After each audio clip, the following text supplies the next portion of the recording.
Thank you. Well, welcome, Amr and Chris, for joining us. And so I'm RBrooks. I'm the founder of RBrooks Group, a retained executive search firm. And why don't we just go ahead with some introductions of... Sure.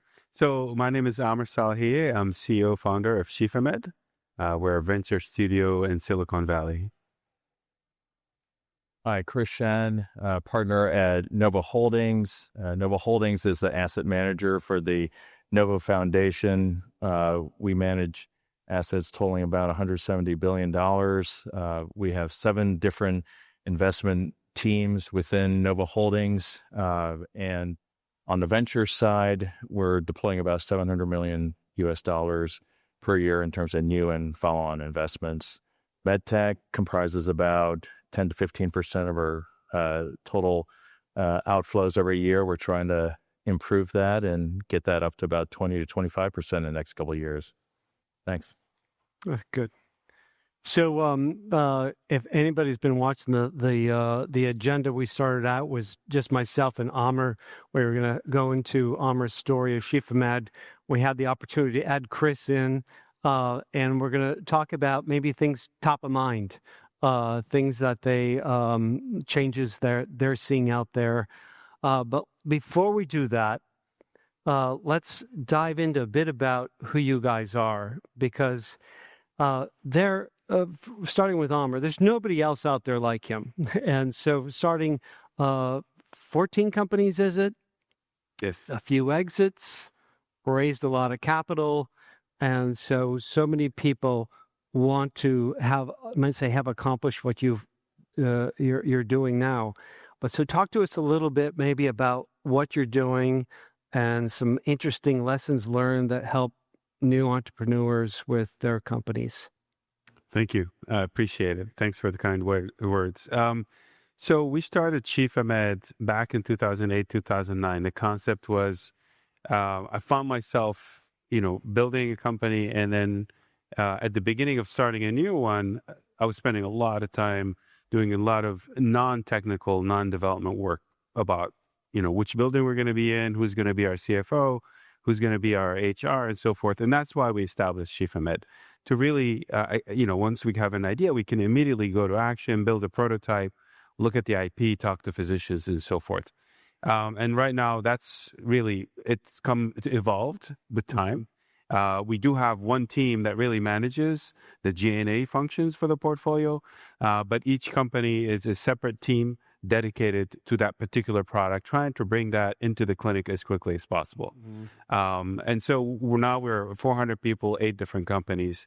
And the big lesson for me in the recent past is that you really have to anticipate and build for success.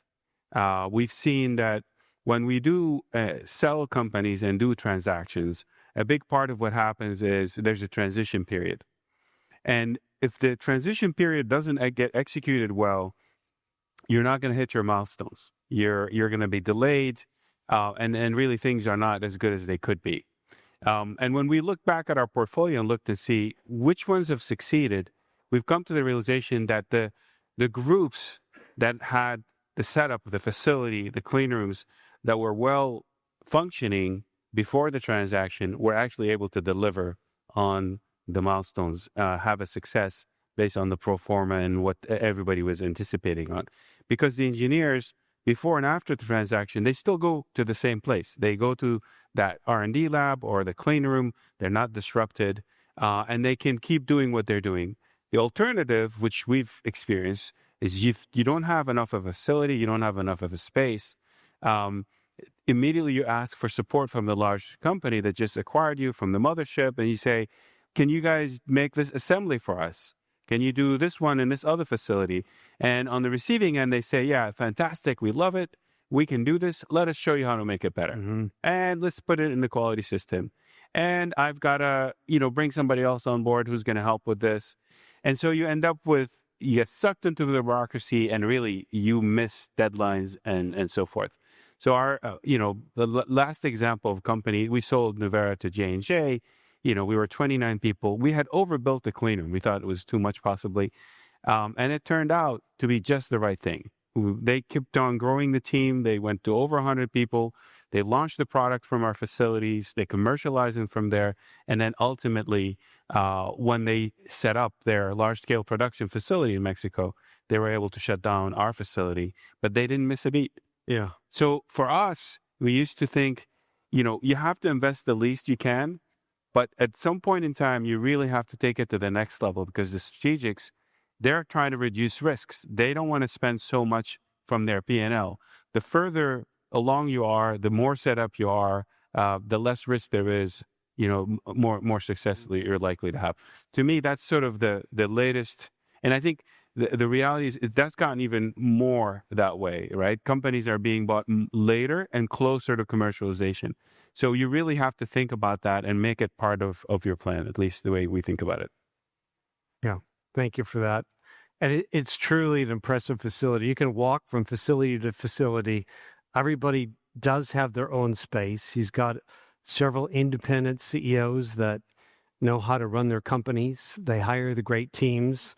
And I don't know how you did that, and I'm not sure if anybody can duplicate it. So nice work. It's hard enough to build one company, let alone what you've done.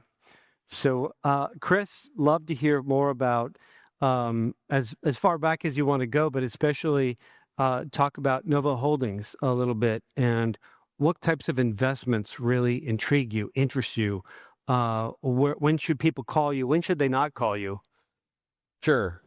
Actually, before I do that, I just also want to compliment Amr. I mean, we've been great admirers of what he's been doing, what he's been building at Shifamed.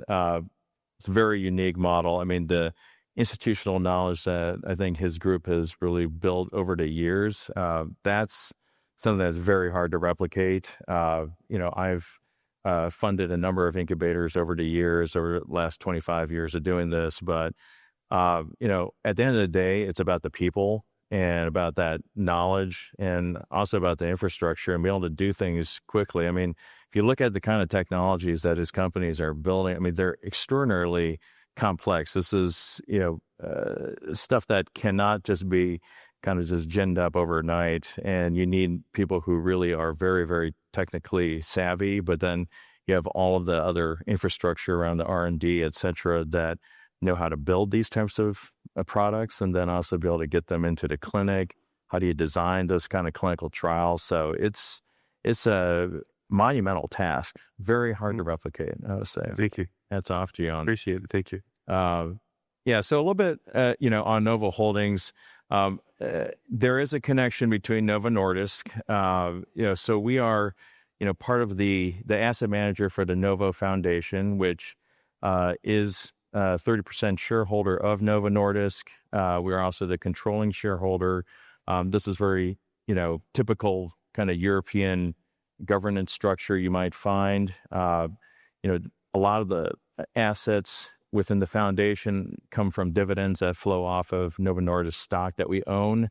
Probably no secret, Ozempic is definitely fueling a lot of the inflows into the company and into the foundation. So our task is a for-profit task to really grow, those assets under management. So what's kind of unique about what we do is that, there's 7 investment groups, 6 of the groups, which are the active investment groups within the holdings.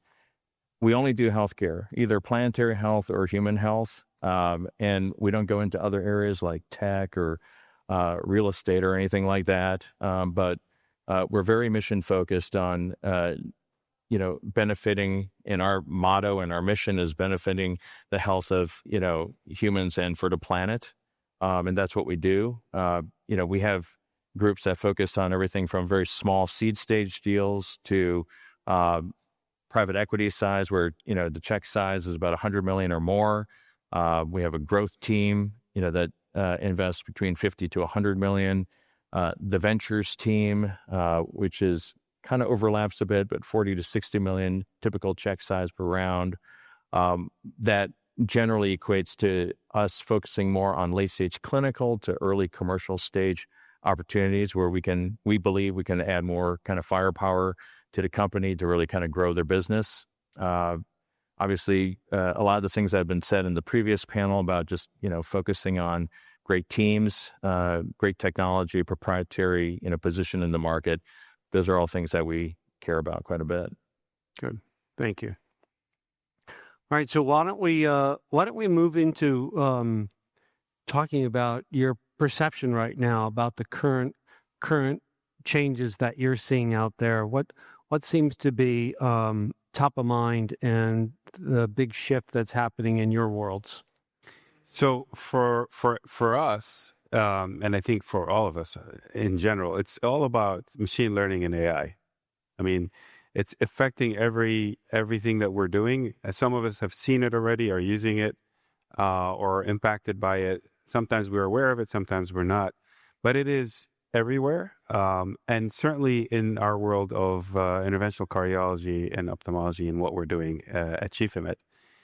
This is something that, I didn't really anticipate these events took place, but a while back started really digging into a SaaS solution to solve our problems with manufacturing, quality, procurement, inventory, and all those kinds of things. It got me exposed to development of software solutions. I was very fortunate because I think it really helped us as we started doing some of our latest companies. One of the latest ones that's built on AI, has so much software in it. So that first step of doing SaaS and AWS sort of got me thinking about things. Then we come up with LSI Medical, which is an imaging ultrasound robotic system that is absolutely dependent on machine learning to build 3D model reconstruction of the heart on the fly.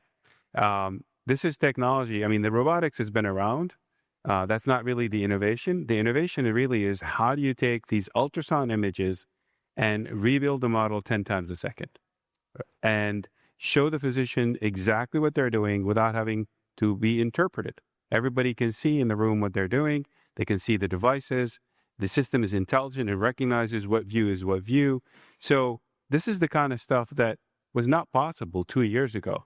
Yeah. The advances that are taking place are so rapid and so amazing that we're surprised at how well things are working. So for us, and then what happens is we learn from this and then migrates back to the other companies. And we adopt and take some advantage of some of those things, and they become part of the solution for the other companies. And so for me, this is the thing that we should all be thinking about. How can I take advantage of these phenomenal tools and to improve what can be done with the current device or create another feature or capability that wasn't possible before? So day in and day out, I'm always trying to think about what else can we do? How can I take the learning from this into another company, or how can we do another company that's taking advantage of those things? Wow. So keep going with that. Unpack it a little bit. What's it mean once it hits the OR? Is it going to we're going to get better clinical outcomes? Things going to flow faster? We're going to be able to do things we've never done before. We need less workers. What's going to change once this hits the market and other advanced AI tools hit the market? How's that going to shift things? I think it's going to allow certain things that are not possible or really difficult for a person to compute in their mind to take place on the fly, right? It's very few physicians, echocardiologists, that have the skill that can really guide a procedure for the interventionalist to do a mitral clip or left atrial appendage and so forth. And now that skill is just, there's not as many people who can do this stuff. But when you democratize the procedure, the robot is able to move things and show you exactly what's going on and has the ability to understand what step you are in the procedure.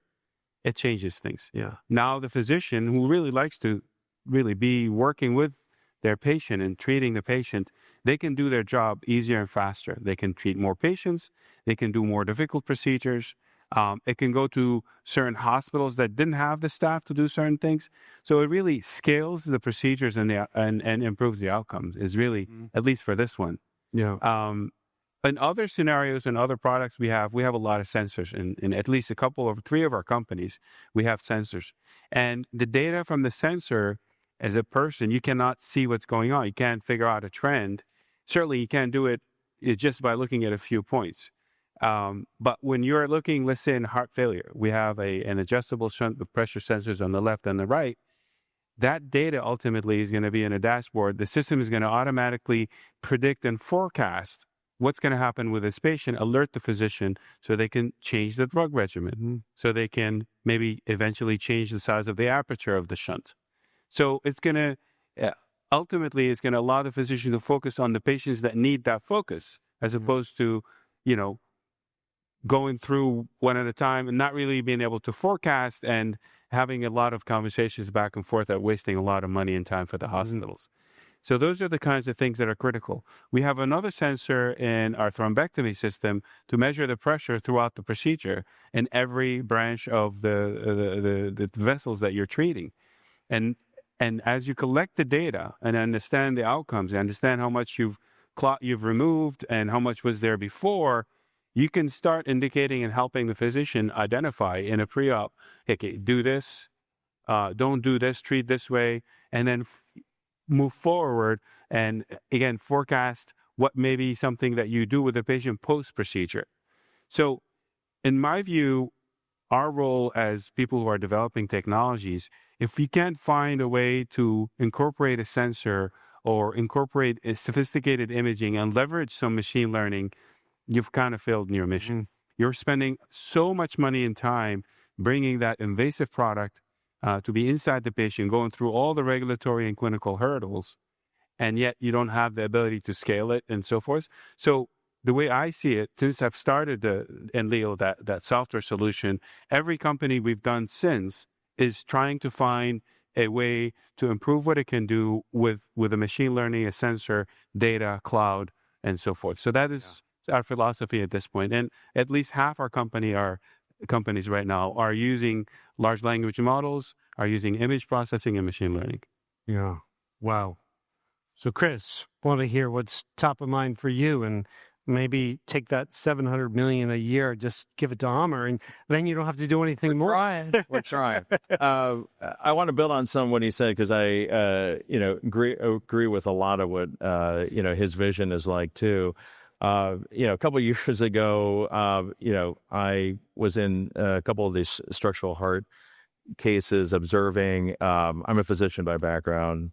I worked in medtech, actually doing honest living and product development for a while before going to the dark side. But, it's amazing how, you have these echo guys next to, sitting alongside, the guys who are actually doing the intervention. And, the interventionalists, you think, should know everything about how to navigate and whatnot, but yet they have to have another expert interpret all of the echo work. And, I just said, that just seems really inefficient, that you need this, but given the kind of state of technology and what you see out there, you do need someone who has, incredible kind of pattern recognition. And I think that's honestly going back to my physician training, a lot of what, you learn in med school and in residency, et cetera, it's all about pattern recognition. But, is there a way to, as Amr put it, democratize some of that?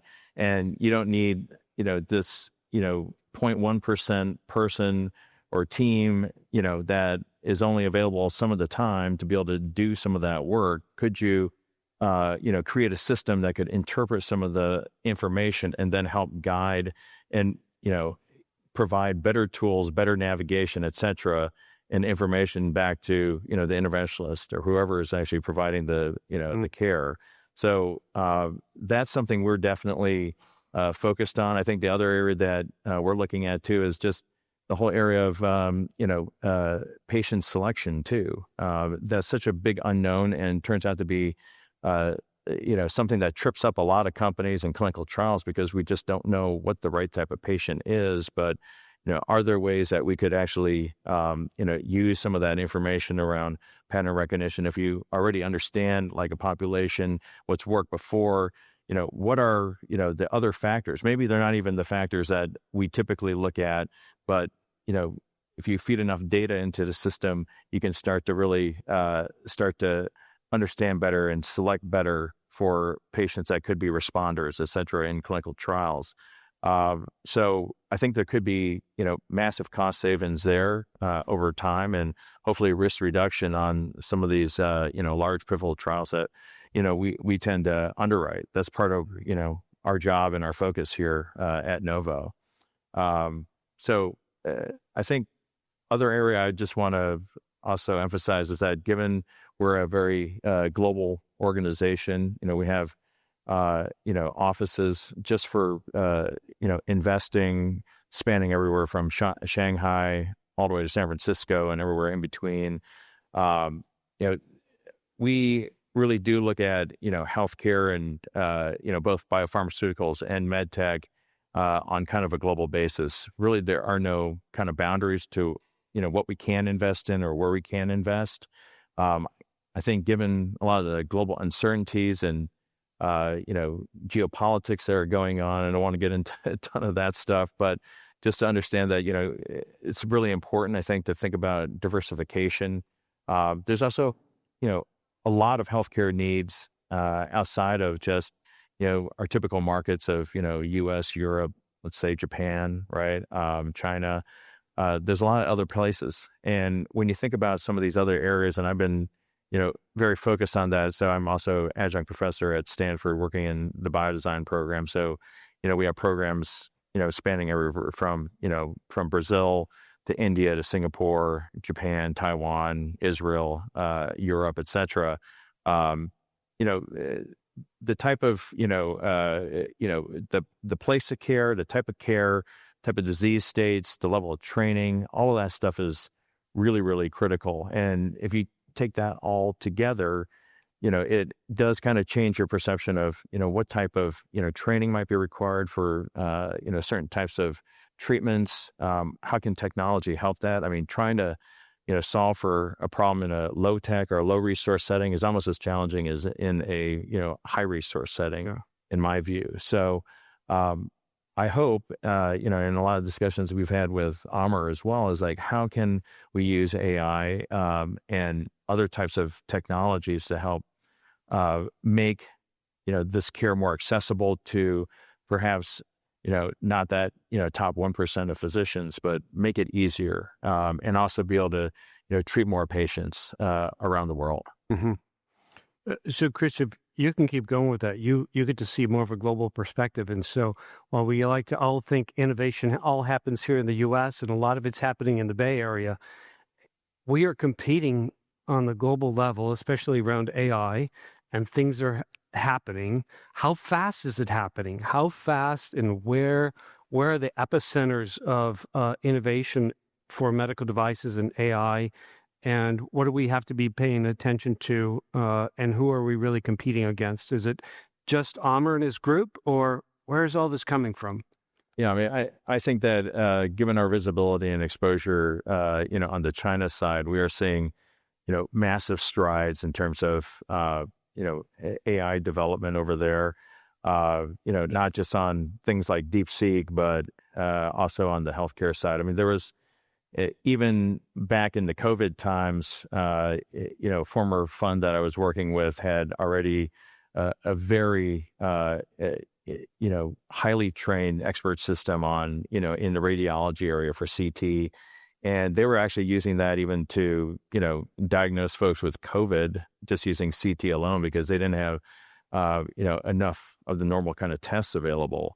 I think one of the reasons why they're able to scale and accelerate so quickly is that there's just not as many barriers to getting data. Patient privacy is not really a thing over there. The government, there were two efforts underway, and it actually has a really good lesson. There was one very big sort of central government-led effort that, they partnered one of the top, kind of tech companies in China. I won't mention who they were, but they basically said, okay, for this whole swath of, class 3 hospitals in China, the top class, you just have all the data you want. It's completely open access to them. But those guys actually were really not thinking about workflow and really understanding the use cases for the physicians, and they kind of flounder. Whereas, our small company, they actually partnered with just 2 hospitals, also had full access, but because they only had those 2 hospitals, they were kind of living in those hospitals day in, day out, trying to understand exactly what the physicians needed. And they created a system that really helped the doctors with their workflow, not only gave them an interpretation, but actually, very quickly integrated right into their electronic patient record system, spit out the whole report, everything. They just had to read it and sign it. And that took hold very quickly. But it was just incredible how quickly they were able to train up that system. So I think, side note, I think that algorithms potentially will become kind of commoditized.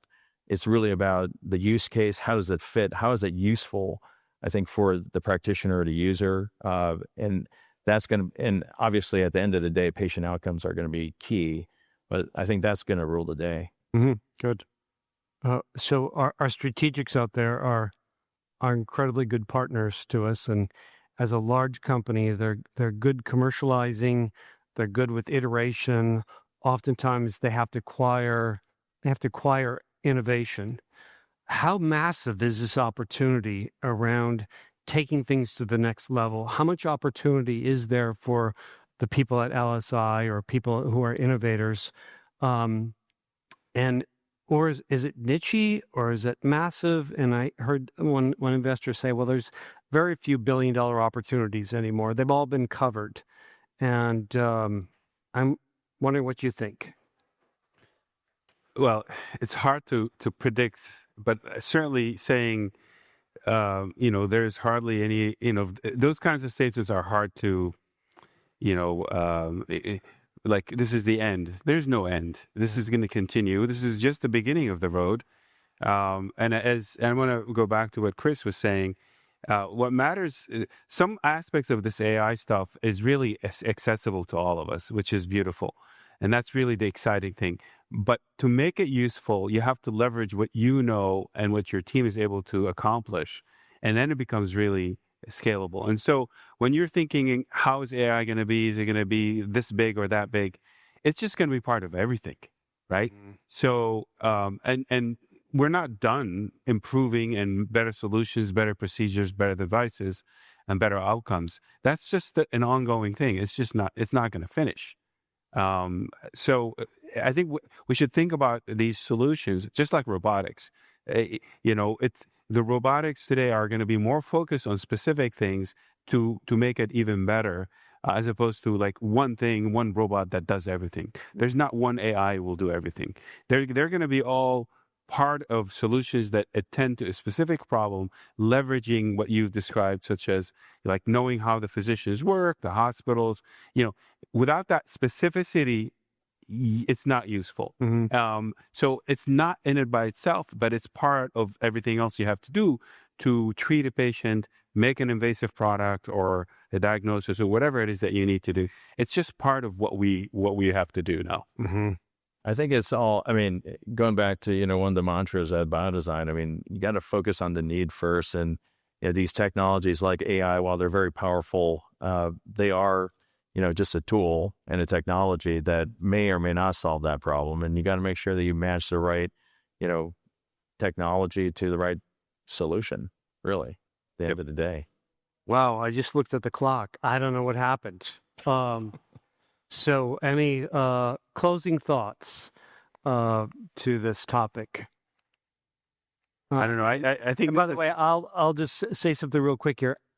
Urgency, I think, and anybody, all the CEOs and leaders of companies, is the sense of urgency around staying ahead of things and not sitting back. But anyway, go ahead. For me, and my view is that this is really a new era for us as society and what we can do that we couldn't do before. And it's going to be fun and exciting. There's a lot of learning, a lot of stuff that's going on, and being part of it we're very fortunate.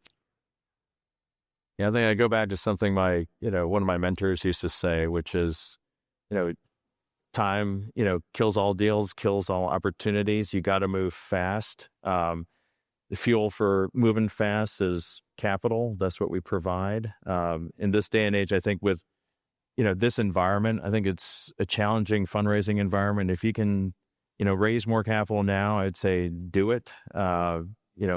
Find, opportunities where there's some, unique angle that you're taking. I think, the classical approach, where you're just kind of going through, regular EFS to pivotal and then, got to do all the stuff you got to do. I think that's, necessary, but if there's a way you can accelerate or shortcut some of these, steps, or maybe it's on the reimbursement side, investors are looking for something where, there's some type of unfair advantage, I think, to your opportunity and what, you can provide, and where, and it's good for you, it's good for them. Every deal has, in terms of the outcome, it's going to be some exit value. You may say, I don't know what that is, but, you probably have some idea, and you have to match that to how much capital is required to get there. So you don't want to overstep that and spend way too much money, and then there's no return, and then investors don't want to be aren't interested in what you're doing, right? So everything has to be kind of, I think, planned out as best as you can. And you should have in your mind what the end game is, and then think about what you should be doing working backwards. Great. Thank you. Both Thank you. really appreciate it. Really appreciate Thanks, it. Thank Chris. you. Yeah.